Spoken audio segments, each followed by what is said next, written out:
va, Bezrat Hashem. Aujourd'hui, donc, continuer cette nouvelle Sugia de Bracha Shenat Tzricha.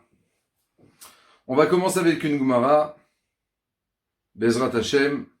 Ensuite, on va passer avec un Tosfot et pour finir, le Kesef Mishneh, Bezrat Hashem. Alors, la Gemara nous dit la chose suivante. Amar Rav Yehuda. Rav Yehuda nous enseigne. Safek kara kriyat shema, safek lo kara. Safek, ça veut dire, on a un doute, ou plutôt, il a un doute. Est-ce que kara kriyat shema, est-ce qu'il a lu la lecture de son schéma? Est-ce qu'il a lu son schéma? Safek lo kara. Donc on parle de quelqu'un qui a un doute. Est-ce qu'il a accompli la mitzvah de la lecture du kriyat shema, oui ou non? Nous enseigne Rav Yehuda, dans ce cas-là, et no choser, dans le doute, c'est pas la peine de recommencer. Ok, pour l'instant, on va continuer sans explication, pour ensuite comprendre dans la suite de la Gemara. Donc je répète, première halakha, nous enseigne Rav Yehuda, quelqu'un qui a un doute, est-ce qu'il a lu son kriyat shema, oui ou non? Dans le doute, il ne recommencera pas. Je continue. Safek Amar Emet Veyativ, Safek Lo Amar.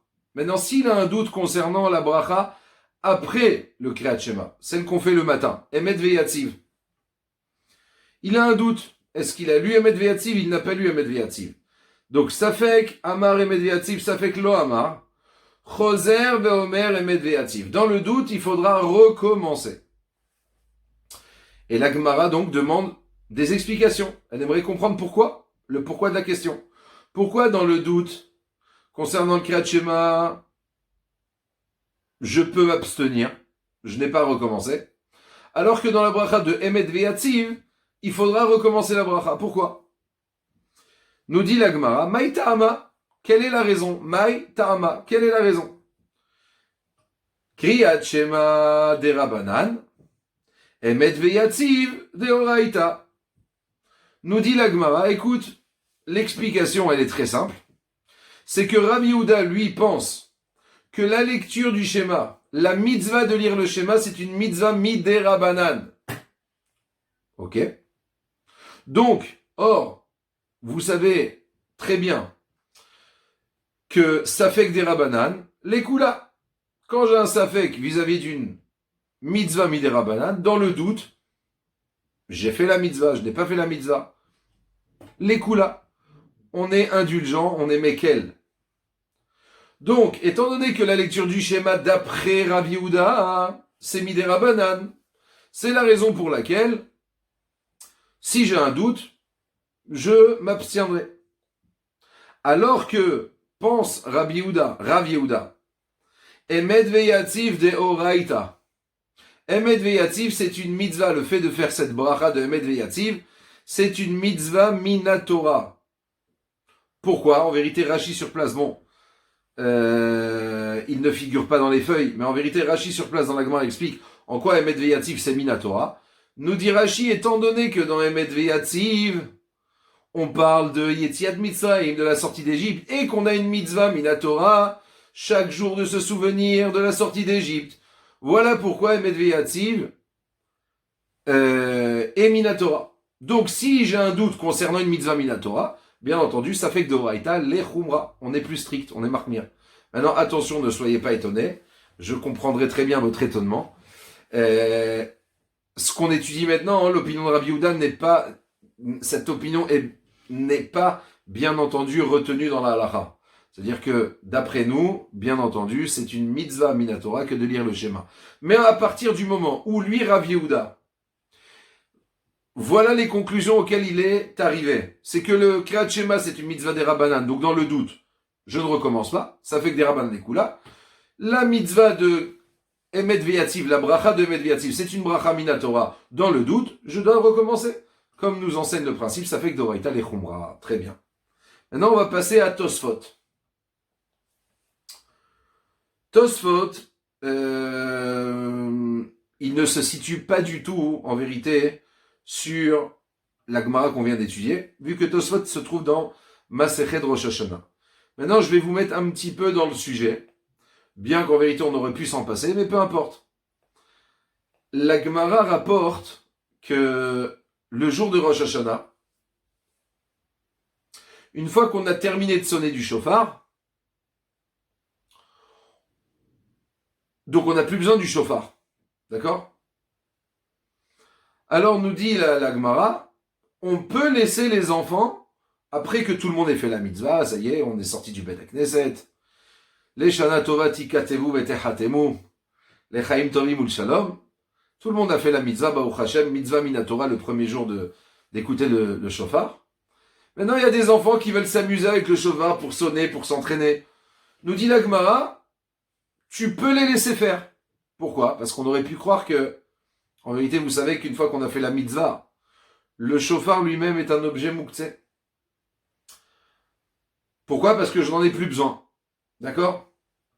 Maintenant, nous dit la Gemara, tu peux laisser les enfants déplacer le shofar, sonner du shofar. Tu as le droit. Nous dit la Gemara, ah, j'ai le droit. Ça sous-entendrait que quoi? Que c'est uniquement les enfants que j'ai le droit de laisser avec le shofar. Mais si, admettons, une femme ou une jeune fille qui a passé, bien entendu, l'âge de bat mitzvah, elle veut maintenant prendre ce shofar-là, non, faudra pas la laisser. Pourquoi? C'est interdit, c'est mouktsé. Maintenant, pourquoi c'est mouktsé? Ben parce qu'en vérité, une femme, vous savez que la mitzvah du shofar, d'écouter le shofar, c'est un commandement positif de la Torah, mais qui est dépendant du temps.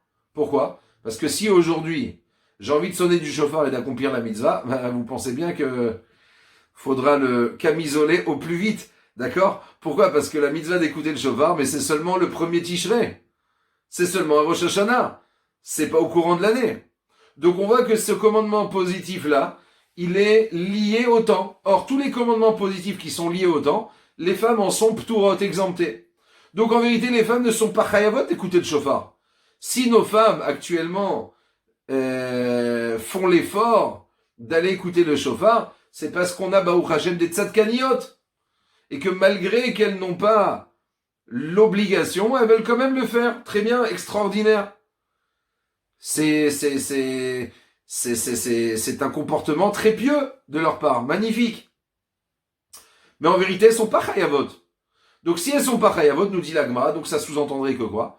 Je peux laisser les enfants déplacer le shofar, sonner du shofar, mais les femmes, non, c'est interdit. Pourquoi? Mais parce qu'elles ne sont pas chayavot des mitzvot. Ah, ok. Maintenant, Tosfot, justement, traite en se servant de tremplin, en se servant de cette Gemara de tremplin, Tosfot va parler du sujet, justement, des mitzvot, dont les femmes ne sont pas chayavot. Comme on a dit, toutes les mitzvot assez qui dépendent du temps, elles sont p'turot. Exemple, Kriyat Shema. Une femme est p'tura de lire le Kriyat Shema.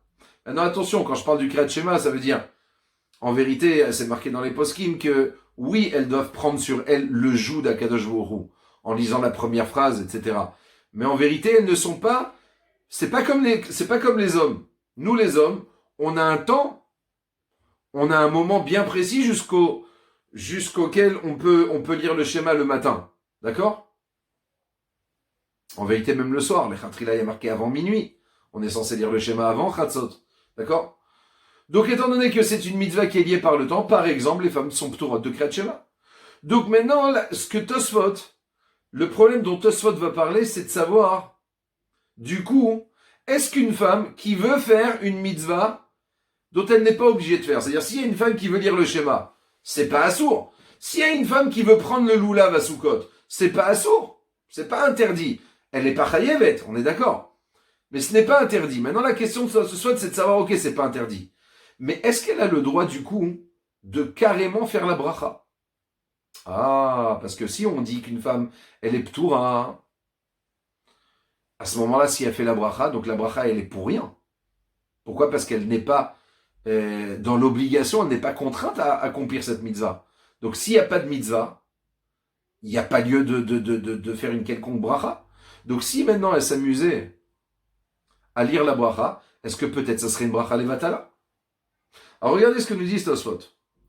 Umutarot levarech al mitzvot ase shazman grama. Viennent Tosfot et nous enseignent, sache que les femmes, lorsqu'elles accomplissent des mitzvot dont elles ne sont pas chayavot, exemple, ma femme veut prendre le loulav, ok, t'as voilé à brachat, magnifique. Maintenant nous disent Tosfot, eh bien sache qu'elle peut même faire la bracha du coup. Elle n'est pas chayavet de prendre le loulav, mais si elle veut prendre le loulav, elle a le droit de faire la bracha comme un homme. Attention, je soulignerai que, une fois de plus, on n'est pas en train d'étudier de la halakha, d'accord? D'après la halakha, on sait que les femmes sfaradiotes, pour les femmes sfaradiotes, c'est strictement interdit, d'après l'opinion du Shulchan Aruch, de faire la bracha sur une mitzvah dont elles ne sont pas chayavot. Elles peuvent faire la mitzvah, extraordinaire. Elle sera récompensée pour cela, bien entendu. Mais de faire la bracha, c'est hors de question. C'est une marloquette entre l'opinion des Sfaradim et des Ashkenazim. Les Ashkenaziotes, elles, ont le droit, d'après la halakha, de prendre le loulav et de faire la bracha dessus. D'après le Shulchan Aruch, c'est hors de question. Donc là, je ne suis pas dans la halakha, d'accord? En tout cas, qu'est-ce que nous enseigne Tosfot? Quand une femme accomplit une mitzvah dont elle n'est pas chayevet, elle peut même réciter la bracha. Afalgav des pturot min dvar mitzvahi, bien qu'elles soient patour, tant qu'elles sont mit-askot, étant donné qu'elle maintenant elle est occupée, elle est en train d'accomplir la mitzvah, elle a le droit de faire la bracha. Maintenant, Tosfot plus loin, il pose la question dont je vous ai parlé il y a quelques instants. Ok, tu me dis, elle a le droit, mais je comprends pas. Si elle n'est pas chayavet de la mitzvah, donc la bracha, elle est sur quoi? Elle est sur rien. Parce qu'une femme, elle n'est pas chayavet de prendre le loulav. C'est comme si, admettons, vous me dites, je vais prendre un cas extrême, il y a un goy qui va prendre le loulav, il peut faire la bracha? Mais quel rapport? C'est pas une mitzvah pour lui de prendre le loulav. Donc si c'est pas une mitzvah, mais quelle bracha? Alors, a priori, on pourrait se poser la même question. Si on dit qu'une femme n'est pas du tout chayavet de prendre le loulav, mais comment tu peux me permettre, Tosfot, de faire la bracha? C'est une bracha, levatala. Maintenant, regardez ce que nous explique Tosfot. Ou mishum de mevarer bracha shenatzricha. Maintenant, si tu te poses la question, tu dis, mais attends, mais c'est une bracha qui est pour rien, qui est récitée pour rien. On n'en a pas besoin de cette bracha. Pourquoi? Mais parce qu'il n'y a pas de mitzvah. Or, c'est interdit, c'est assourd. Veka avar mishum baltisa. Donc, a priori, elle transgresserait l'interdiction de l'otissa chez Marshav. Tu ne prononceras pas mon nom en vain. Chas Shalom, qui a un Issour Torah. Très grave. Viennent Tosfot et nous disent, Lika, non, ce problème-là n'existe pas. Pourquoi? Pourquoi si une femme fait la bracha sur le loulav, elle ne rentre pas dans un problème de l'otissa chez Marshav? Tu ne prononceras pas le nom d'Hachem en vain. Pourquoi pas? Nous explique Tosfot. Dehaïd Racha Derabanan. Il dit en vérité, pourquoi? Parce que ce din-là, de faire une bracha chez Natsricha, ce n'est qu'un Issour des Rabanan. Écoutez bien le chidouche de Tosfot. De faire une bracha pour rien, ça n'a rien à voir avec l'interdiction de la Torah. Tu ne prononceras pas mon nom en vain. Ça ne veut pas dire que c'est moutard, hein. Ça ne veut pas dire que c'est permis. Mais ça n'a rien à voir avec l'interdit de l'otissa chez Machav. Pourquoi? Il nous dit parce que l'interdiction de prononcer une bracha pour rien, c'est une interdiction midérabanan. Waouh, c'est un chidouche. Où est-ce qu'il a vu ça, Tosfot? Tosfot explique. Il dit, je vais te dire où j'ai vu ça. Dea amar beperek mishemeto.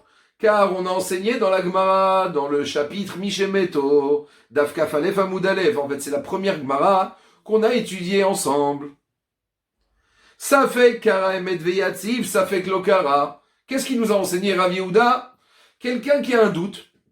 Est-ce qu'il a récité la bénédiction de Emet Veyatziv, oui ou non?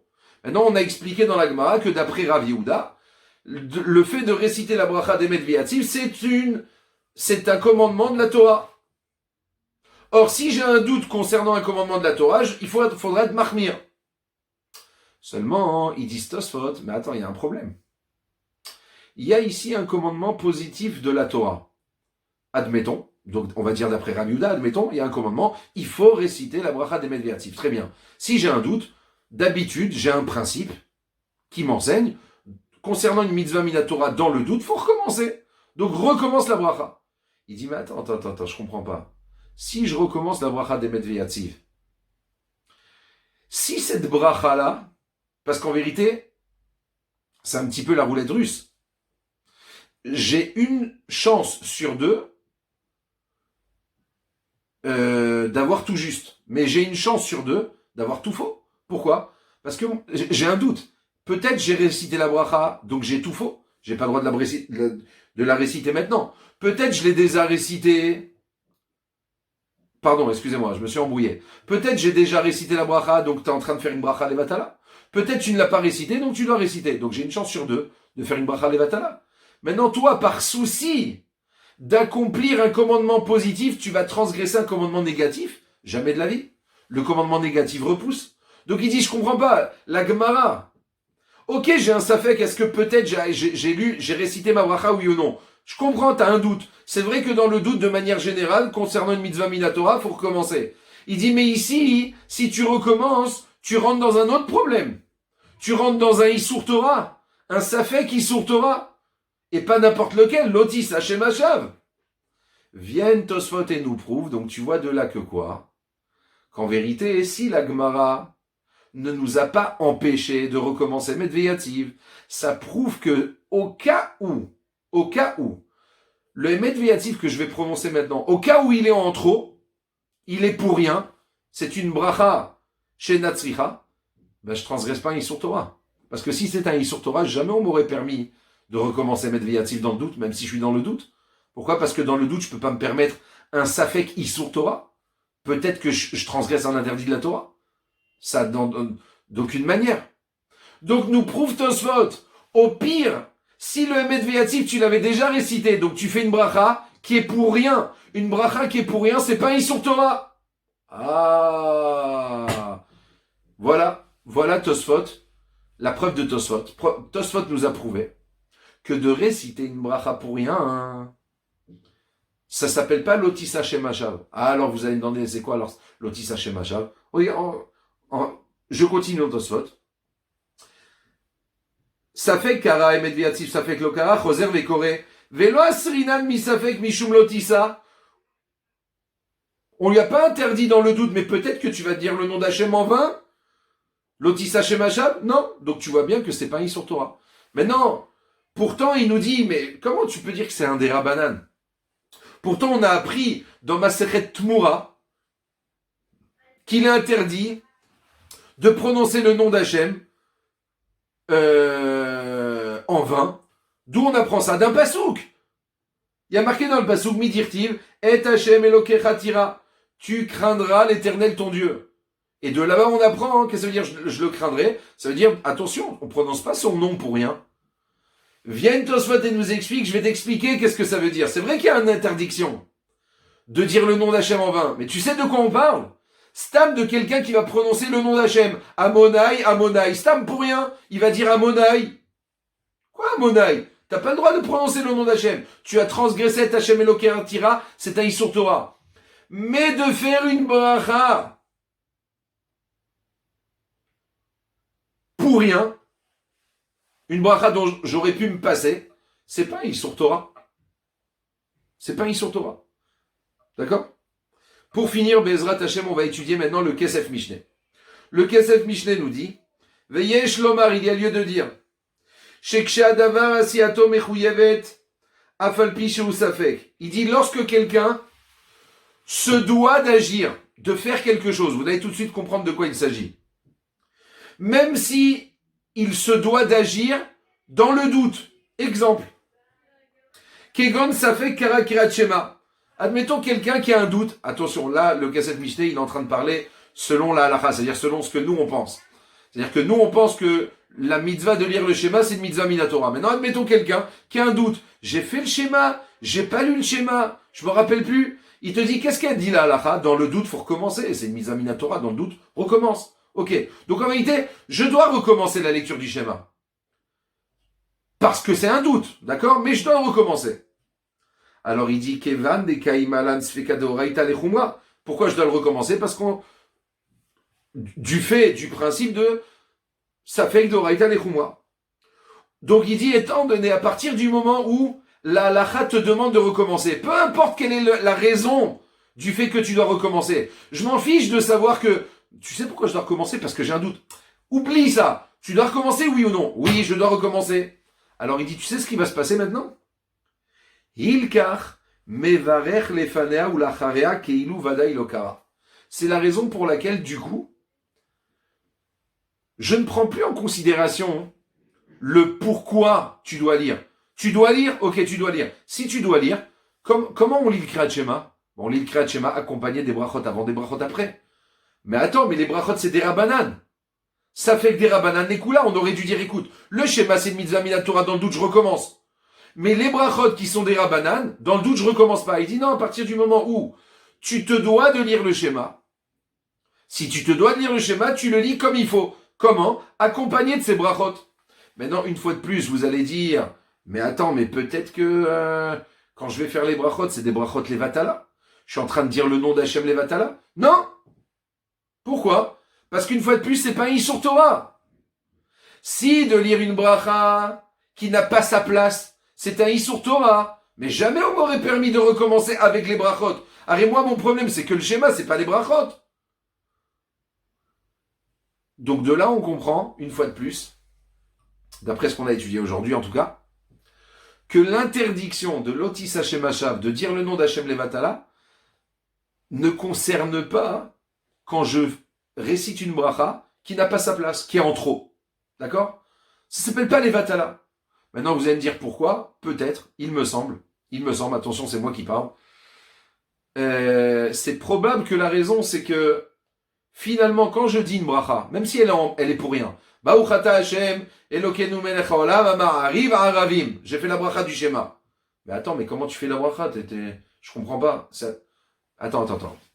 Qu'est-ce que j'ai dit? J'ai fait une louange à Hashem? Oui.